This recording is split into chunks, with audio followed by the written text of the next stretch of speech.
Awakening with Brahma Kumaris. Welcome to Awakening with Brahma Kumaris. The last couple of sessions that we've had with Sister Jayanti have been one of profound impact in my personal life too. We started with the idea and understanding and belief that I am a soul separate from the body. And in my process of meditation, I began to understand different thoughts come and go in my mind. I need not worry about them, nor try to keep them aside.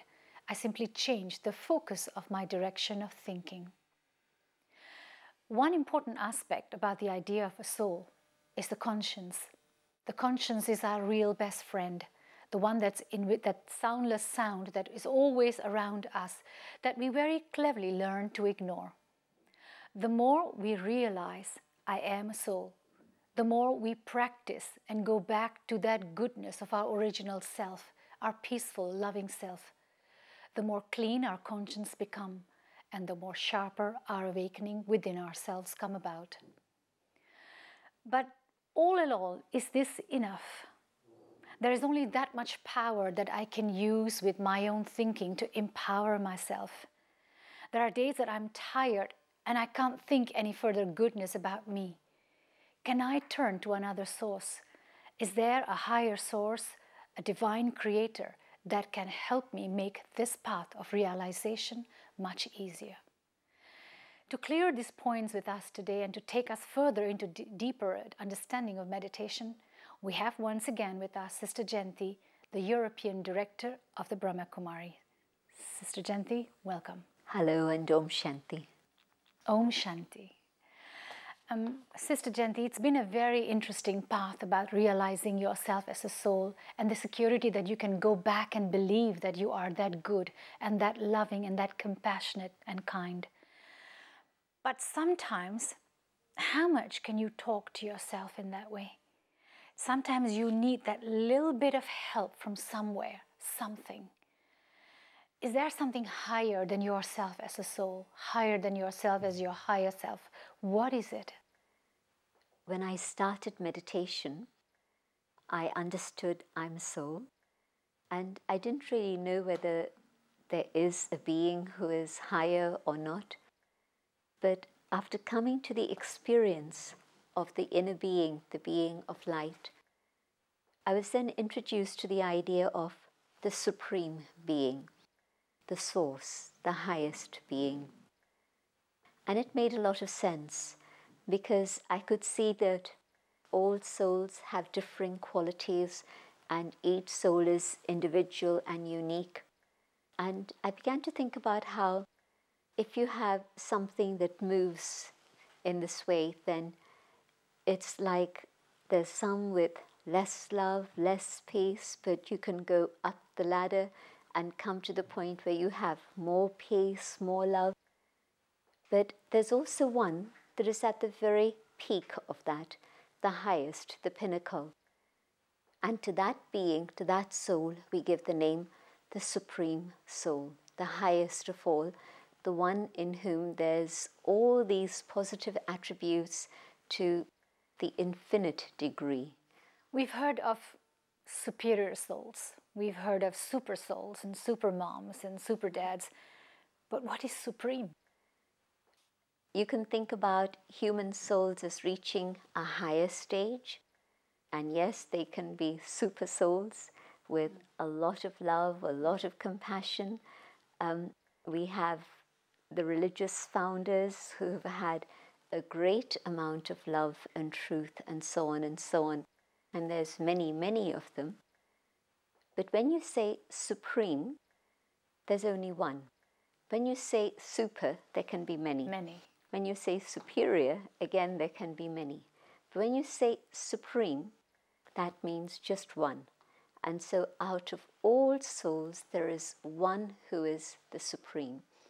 And if I could use the Hindi terminology for a minute here, when we say Atma, soul, then you can have Pap Atma, a sinful soul, Punya Atma, a charitable soul, Dharam Atma, a righteous soul following the path of Dharma. You can have Mahatma, Mahan Atma, a great soul, You can even have Devta, Dev Atma, the souls with that deity, divine qualities. But then all of these can be in the plural. Mahatmai, Devtai. Yes, there are many of them. But when you say Param Atma, the Supreme Soul, it's only one. There can only be one who is the Supreme. And so at the top, the highest, is the Supreme Being. A soul, so that point of light, the infinitesimal, again, no physical form, no length, no width, no breadth, no height, no weight, just a being of light. I guess thrown in with many images throughout our youth and wherever we see temples, synagogue, churches, there are images.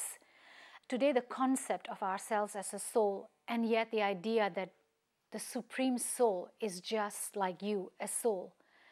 And yet he is supreme. So in one way I see that I'm equal to him as a soul, and yet I see that he is supreme. In what way?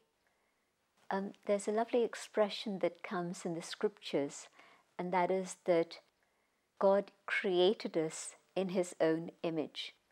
And so, yes, in a way, we are the image. We exist as a reality, so I don't mean image in the form of illusion, but just as a parent is the creator of the child, and seeing the child's features, you can say, you know, it's the father's nose, it's the mother's eyes, and so on and so on. In the same way, the Supreme Soul, the highest, supreme, I would say is the supreme in peace and love and truth and purity and power, the almighty authority. And we've been created with those same qualities. So in our original state, we also have peace and love and truth and joy and purity, but we lose these. And we lose in percentage? In degree, in percentage. So even during the space of a day, I begin the day feeling very big-hearted, a heart that's full of love. And I say, I have nothing but goodwill for everyone. And then as the day progresses, situations come in front of me. And by the afternoon, I say, yes, I do have love for everyone. But you know, it's such a challenge to keep that love. And by the end of the day, I'm exhausted and I say, it's impossible. I really can't love that person. And so the love that I have, all human beings, we fluctuate in that. Not just the love, but the peace, the truth, and all our qualities. The Supreme is supreme because not only does he have all these qualities to the infinite degree, but also he never loses those qualities. And I'm using the word he because it's a very common phrase to use, but in fact, the soul doesn't have gender. The body has a gender, so God also, we can say she and he, not just he, because God is the mother and the father. So God is the one with all these attributes that never ever fluctuate. So it doesn't matter how many mistakes I make, but God, the being of love, always makes his love available to us. More, in fact, you could say God is the unconditional love of the mother, the one who's always, always forgiving the child, no matter how many times the child has made a mistake. It makes logical sense now if I think of an analogy. When I look at a mango seed, the tree's got to be a mango tree. So when I look at myself and understand myself as a soul, I see you and you and you as a soul. I can then put two and two together that the father of the soul, too, must be a soul, except that he is infinite in his qualities and he is one like that. That aspect is very, very clear. When we lose, when you say the Supreme Father doesn't lose his degree, Oh yes, and another thing that I like very much, what you pinpoint, was the he and the she of God. It also makes another logical sense, because if you look at yourself as a soul, yes, true, I'm in a woman's form, in a female form, but I have certain yin and yang quality about me. I have the male side, the dominant side, you know, the more powerful side, and I have yet the feminine, softer side. So it makes sense that the Supreme Soul too could be a he or she. He could have male dominant qualities, provider, protector, and then the female side of the quality, the one that nurtures, love, and has compassion, completely forgiving. Right. But also this very important factor that God is constant and stable and unending in those qualities.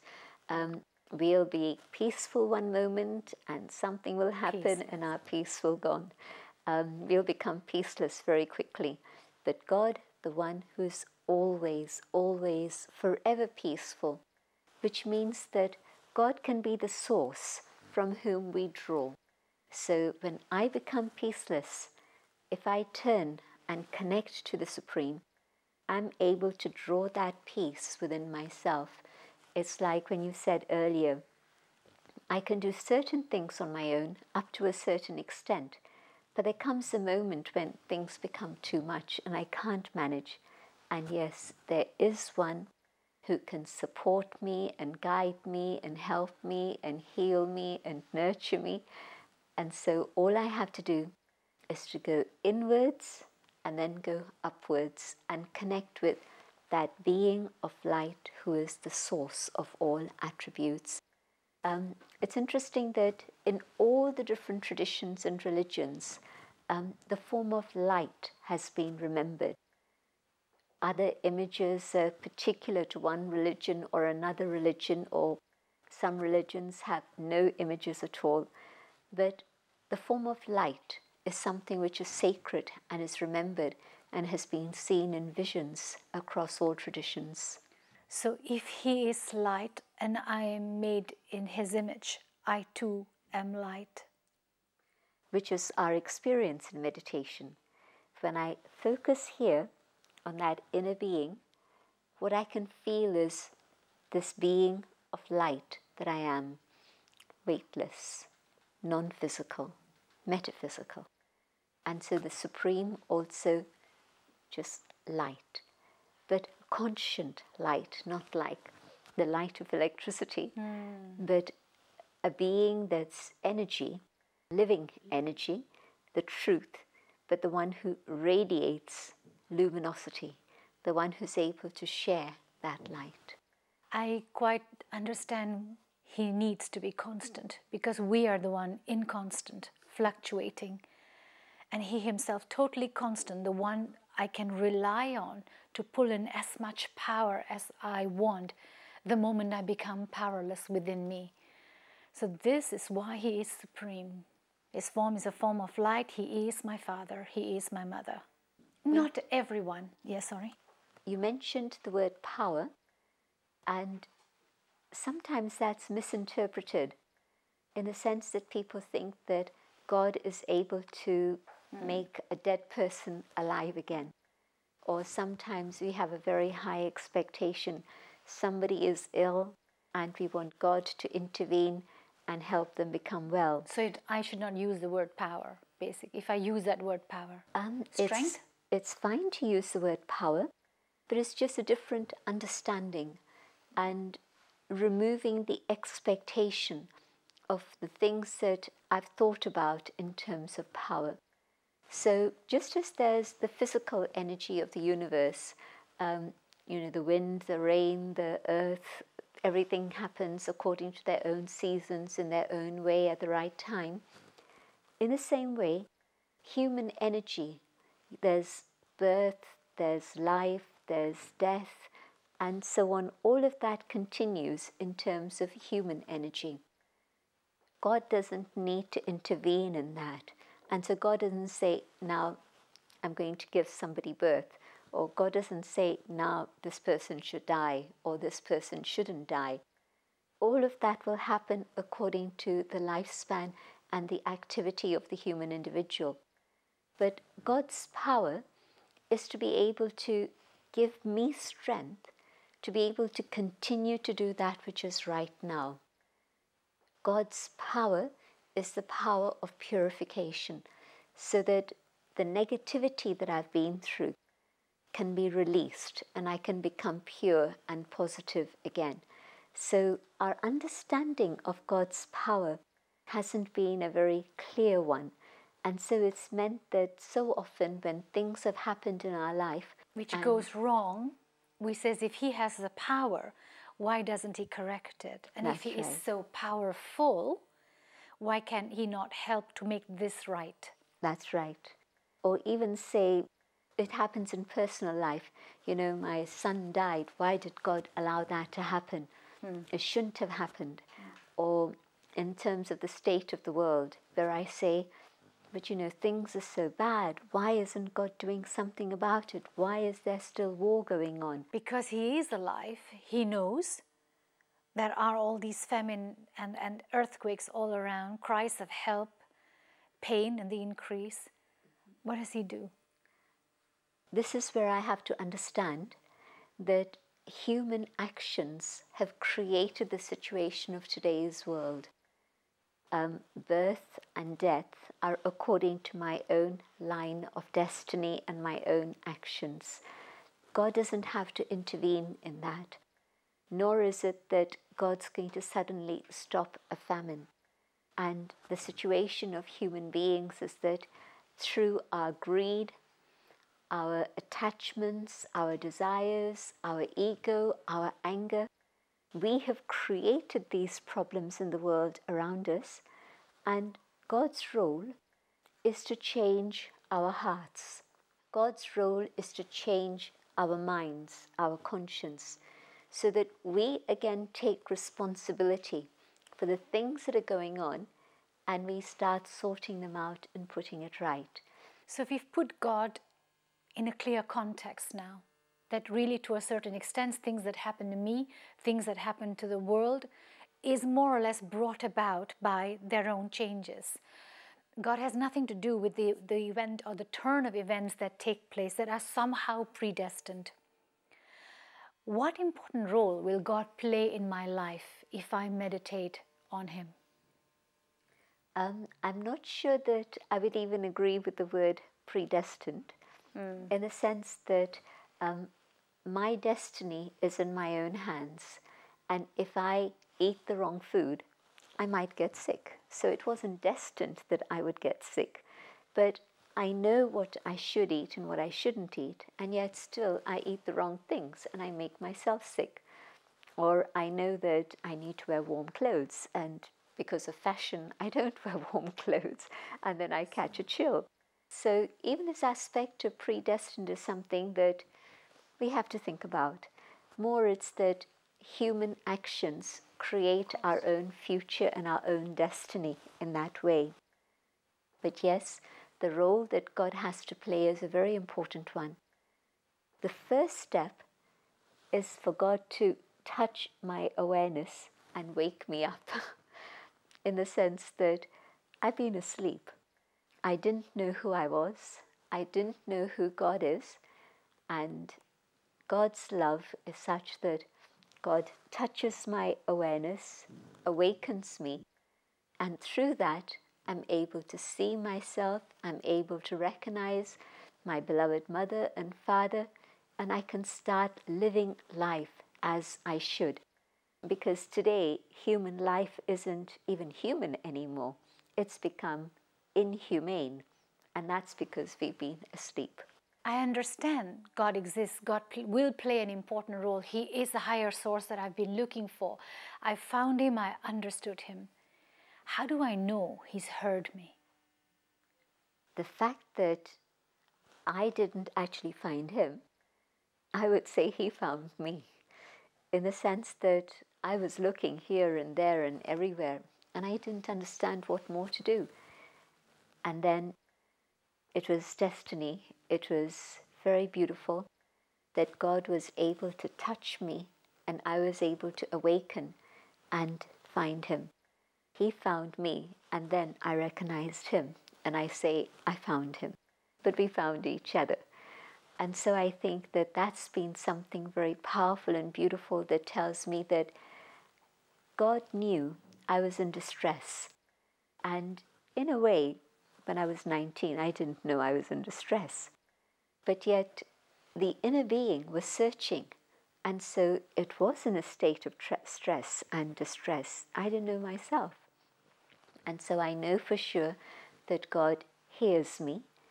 God knows me personally as an individual. And God is caring for me and looking after me.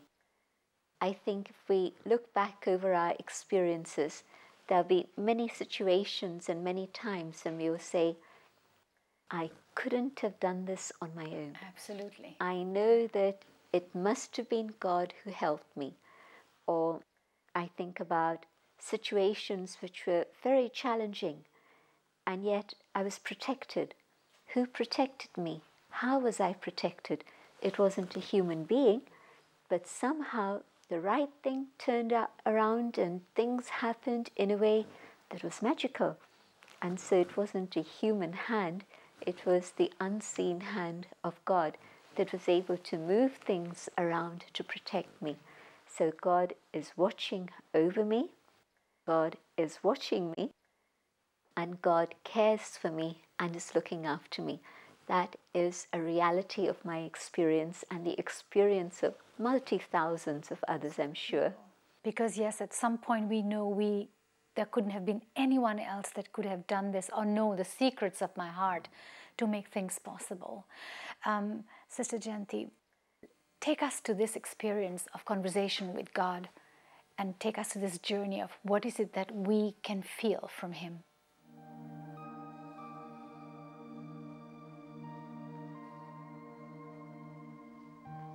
In the awareness of the soul, detached from the awareness of my physical surroundings and even the awareness of the body, I, the soul, the being of light, find myself in the presence of the divine, the supreme, the source of light, of love, of truth.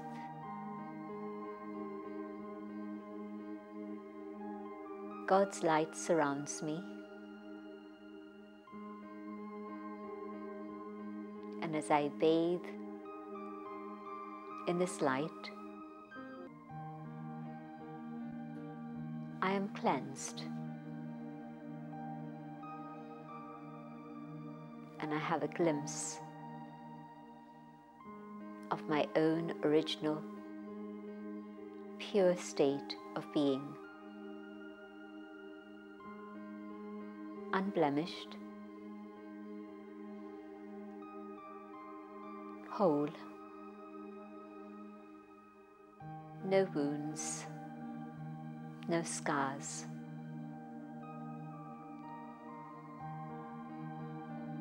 Clean and pure.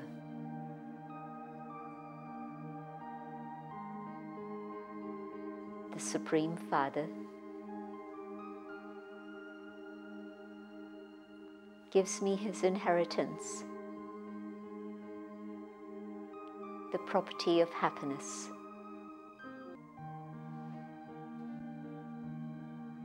Happiness which is constant,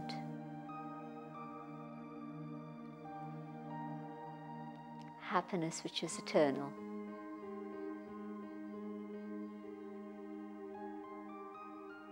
Happiness which will stay with me forever.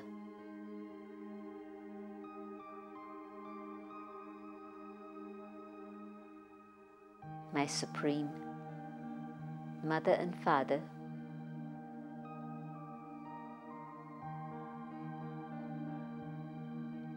through their love and strength fill me with all that I need.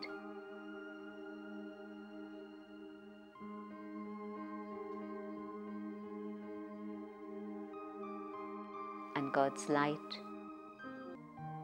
radiates not only to me, but out into the whole world.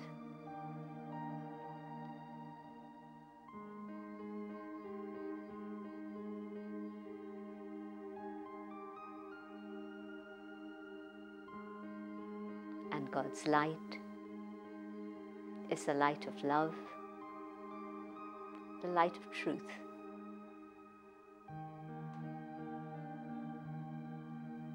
I hold this connection with the divine, and I come back, but now keeping in my heart this eternal awareness.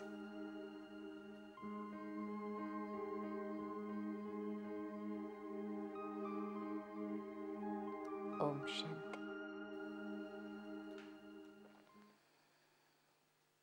That was a very beautiful experience. A simplified version of the Father of all souls, just one Supreme Soul.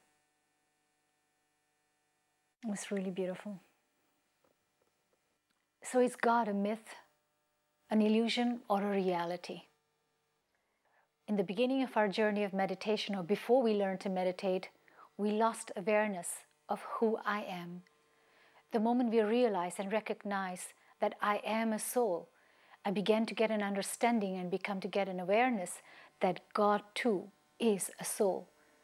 But like me, although He is a soul, He is supreme. He's not superior, He's not super, just supreme, only one like Him, whose love, power, forgiveness is totally unconditional. A source that I can always depend on to receive more strength and realization on this path of self-realization. Once again, for more of your questions, your opinions, and your ideas on this path of Rajyoga meditation, do not hesitate to email or call us at. If you wish to discuss your problem or have a question to ask or want to know your nearest Rajyoga meditation center, call us on 099-99-744-555. Thank you for joining us. Om Shanti Om. I'm a peaceful soul. Om Shanti Om. I'm a peaceful soul. Ye Dwani Mangal Dwani hai. Om Shanti Om. This sound is a